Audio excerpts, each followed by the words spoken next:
What is going on, everybody? It is me again. It is HorrorFan34, and welcome to another video, and welcome to a weekly watch challenge video. Now, I want to give credit to my buddy Rob for coming up with the idea of doing this, where basically for the weekly watch challenge that me and him were doing, we pick a theme every single week, and we watch one movie per week throughout that particular week. So for week one, Rob decided to do Superhero Week, where for one movie for each day, you watch a certain superhero movie.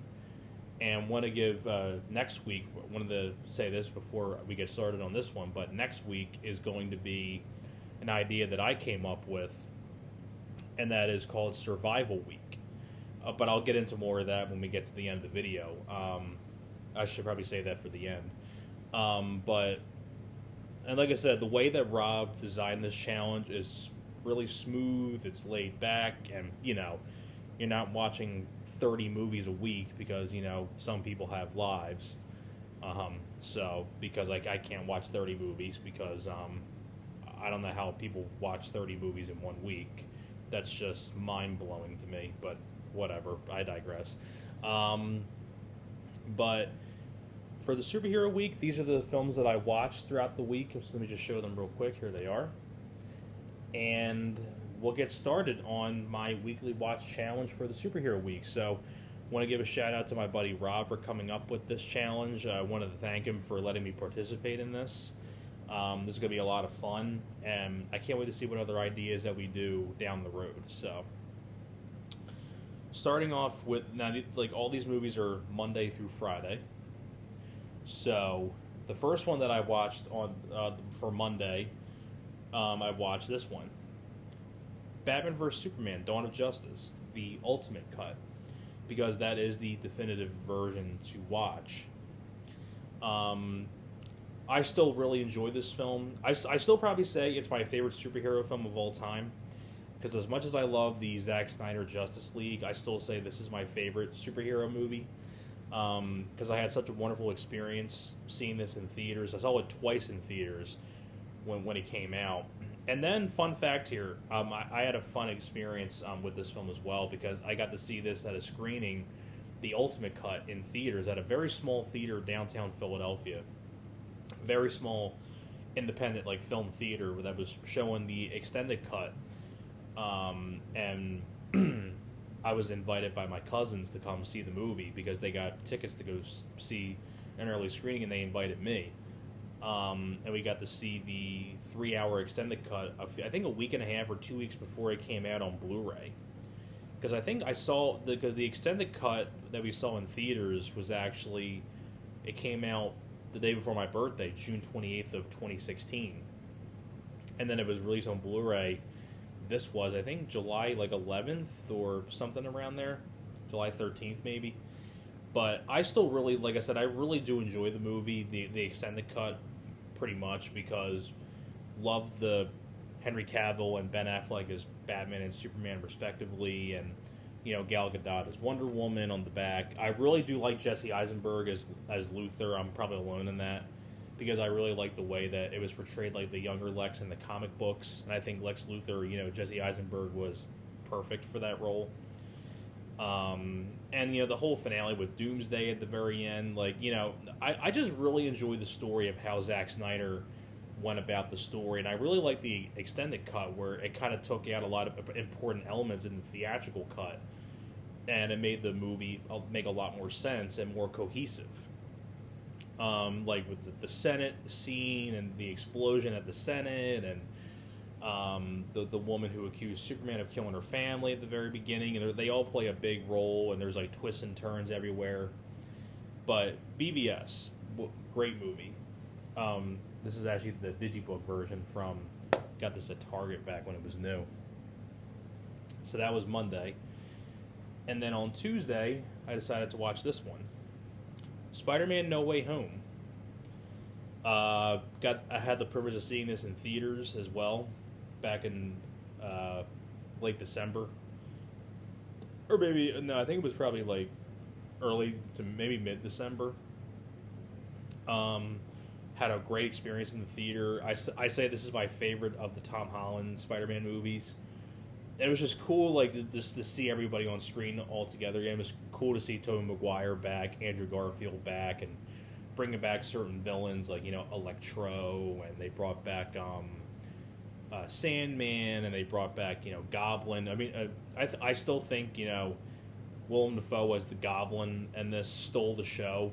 I honestly think Willem Dafoe's performance in here was a lot better than the first Sam Raimi Spider-Man, because I like the fact that in this one Norman Osborn didn't wear the costume, because Willem Dafoe, like, facial expressions is scarier than the costume itself, and I think he did a great job portraying Goblin in this film.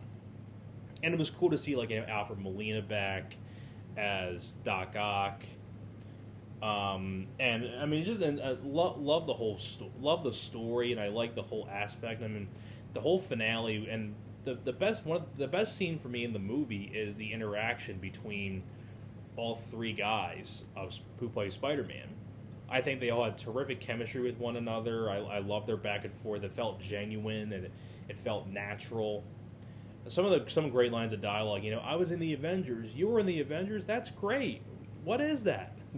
I just love that line. I like the way that Tobey Maguire delivered that line. I thought that was hilarious. But Spider-Man No Way Home was a great experience in the theater. Now, that was on Tuesday. Now, going on to Wednesday, I watched Joker. I figured I rewatched this again because in prep for the sequel coming out down the road. I'd be really curious to see what they do with the sequel, because now Harley Quinn's going to be in it. Lady Gaga will be playing Harley Quinn, which I can see Lady Gaga playing Harley Quinn because she is a pretty good actress, like Star is Born, American Horror Story. So she definitely can play the role of Harley Quinn. And just Joaquin Phoenix as Joker is just mesmerizing to watch. Really like the way Joaquin Phoenix portrayed the role of Arthur Fleck, this failed comedian, and it was cool to see Robert De Niro in a small role. I really like what's her name, Zazie Beetz, Frances Conroy, like really good casting in here, and overall, I mean, I almost said Jared Leto. Joaquin Phoenix's portrayal as Joker is just mesmerizing, especially that scene when he kills Robert De Niro on that talk show. Oof. That gave me chills down my spine when I watched that scene. So that was Wednesday. Coming up here for Thursday, I decided to watch The Suicide Squad. Definitely a much better improvement over the first Suicide Squad that David Ayer did. I think James Gunn had a wonderful direction with this film. It's R-rated, it's bloody, and I really like the group of characters that he got in here. Like, I really like Idris Elba as Bloodsport. I can't believe I'm saying this, but John Cena was actually really, really good, and I'm not really a big John Cena fan in movies, but he really did do a good job in here as Peacemaker. And I also really like, I want to see if I can get his name. I don't remember his name, but he was the guy in The Dark Knight. He played Polka Dot Man. I thought he was one of the best characters in the movie. Having the addition of Sylvester Stallone as the voice of King Shark, that was a nice touch. And, I say my only legit complaint I have with the movie is the second act, where it was kind of more diverting away from the group, and it was more about the Harley Quinn escape in prison, and I just didn't really care for her storyline. I was kind of more into like what the actual group of the people were doing, but I understand that like that's part of the story, that it's going to lead into the third act because that's part of their mission. But I mean, maybe because I'm just so over Margot Robbie as Harley Quinn, like I'm just kind of just want to see something fresh. And I think that's really why I'm really looking forward to seeing what Lady Gaga will be doing as Harley Quinn in the Joker sequel. But this one was a lot of fun. This was a fun movie. James Gunn did a nice job with this. So that was Thursday. And then finally for Friday, I decided to finish it off with this one go a little more old school, Batman. The 1989 classic Tim Burton Batman with Michael Keaton. Still to this day, my favorite Batman. I mean, what more can I say about the Tim Burton Batman that hasn't been said before? Classic. I probably say it is my favorite Tim Burton film. I probably say that, but I will say it is my favorite Tim Burton film because I really like Michael Keaton, Jack Nicholson, and Kim Basinger, Billy D. Williams as Harvey Dent, and Robert Bull, Pat Hingle, Michael Gough, Jack Palance. May rest in peace, Jack Palance. Always been a big fan of Jack Palance. From Tango and Cash, Alone in the Dark, Young Guns, City Slickers, like tons of stuff. And, I mean, what more can you say about the Tim Burton Batman that hasn't been said before? It's Batman versus the Joker.